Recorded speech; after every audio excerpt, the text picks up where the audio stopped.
Hi there, it's Margi. As mentioned on the Mormon Transitions podcast last week, we have decided to have me share an essay that I wrote, an essay that came to being actually when John came to me and just said, hey, would you mind compiling some of your thoughts about our last 5 years or so, or what your life has looked like for the past 5 years or so? And I did. And those thoughts and musings became an essay called Broken Open, which I will be reading to you today. And just like at the retreat, I normally start with a visual, which is a painting by my daughter, my oldest daughter, Audrey. This is what it looks like.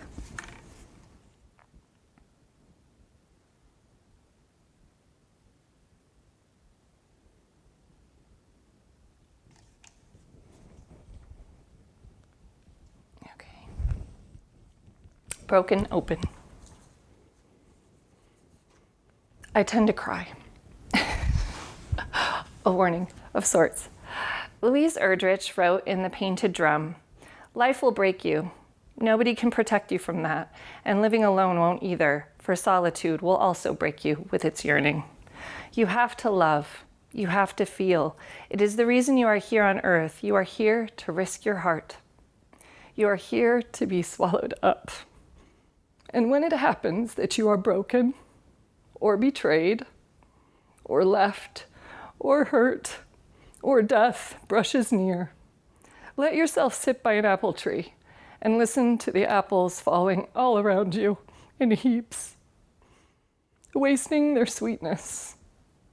Tell yourself you tasted as many as you could. If you are breathing, there will be something in this life, and you will be lucky if it is only one thing that will break you open. That is both the excruciatingly painful news and the potentially wonderful news. Mind you, it rarely feels good to be broken open. I don't know many people who would choose it, certainly not me. A quick disclaimer. I try to be aware that I live a privileged life. It's a comfortable one compared to most, and I get that. I am aware of the state of women worldwide, the larger problems of sex trafficking, the lack of education and opportunity afforded my sex.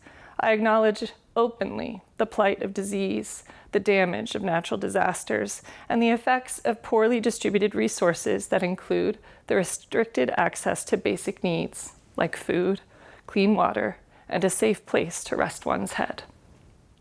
And yet, pain is still pain. And I still feel loss amidst this knowing. And I might guess that you have too. I suspect that transitioning away from Mormonism is only part of it. What have you lost? Your identity? Friendships? Your innocence? Stability? Family relationships? Community? Here are a few of the major losses I have felt in the past 5 years, and what that loss has looked like in my world.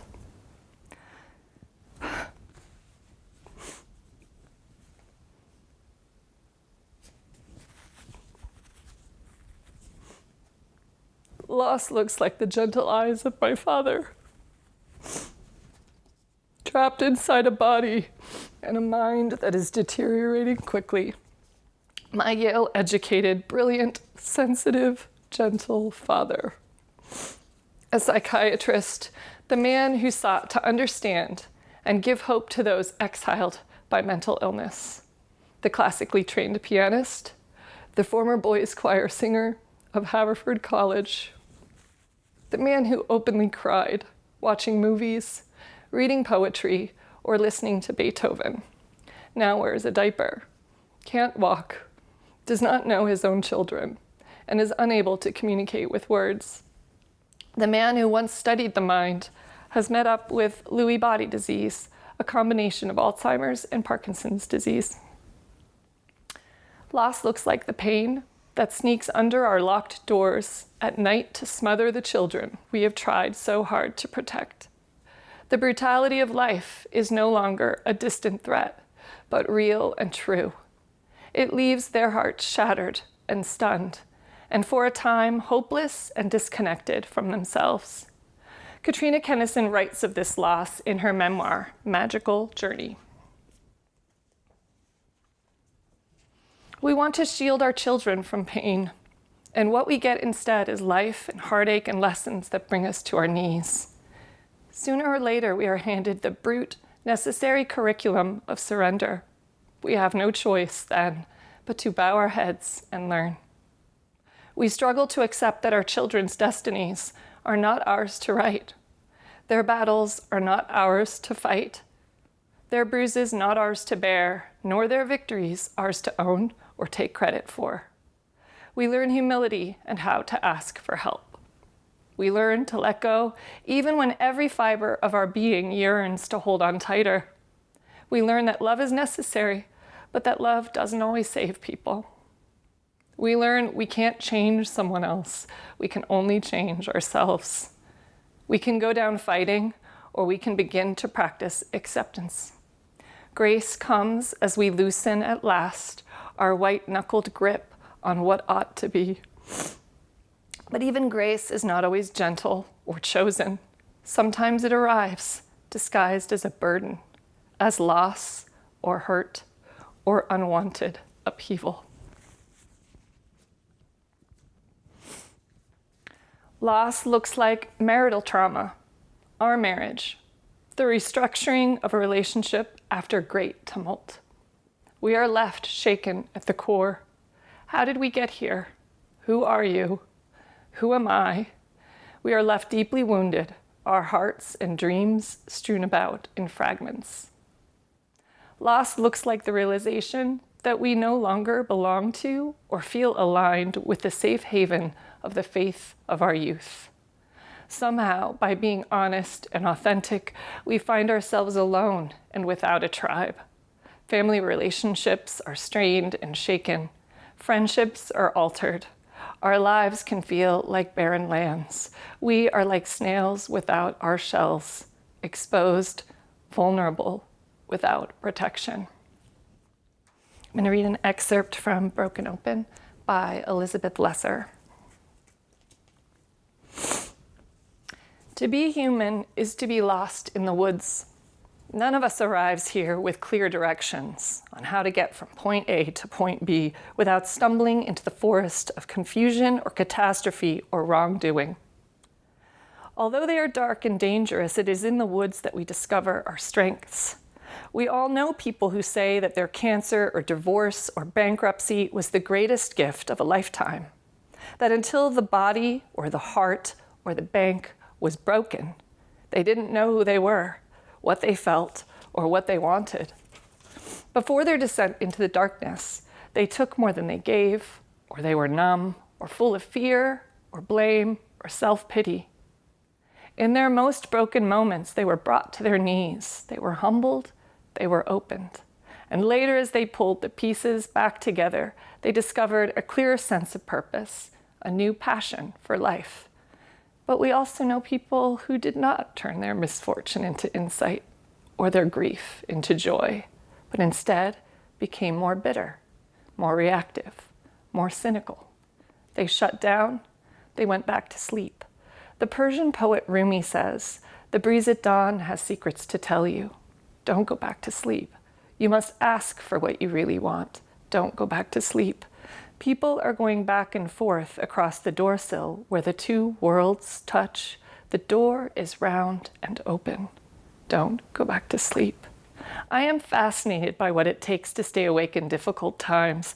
I marvel at what we all do in times of transition, how we resist, how we surrender, how we stay stuck, and how we grow.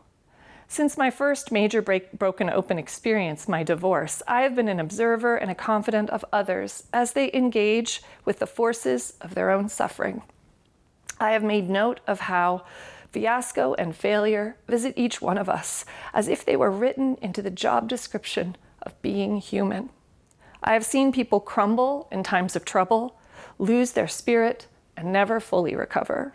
And I have seen others protect themselves fiercely from any kind of change until they are living a half-life, safe yet stunted.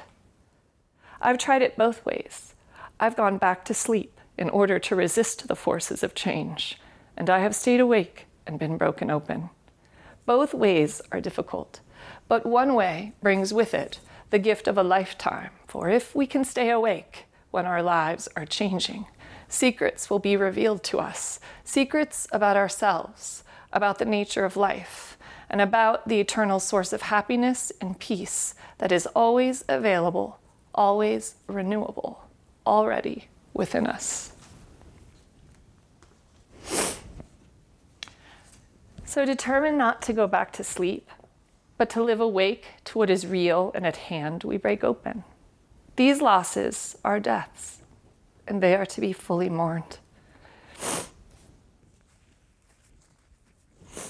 And this takes time. And yet, amidst the loss, new parts of ourselves can begin to take shape and breathe with new life. They may emerge in days or weeks. Some take years to take root and grow. We must keep our eyes open for them. They are the secrets that have always been there within us. What are the new parts of ourselves rising up and taking shape?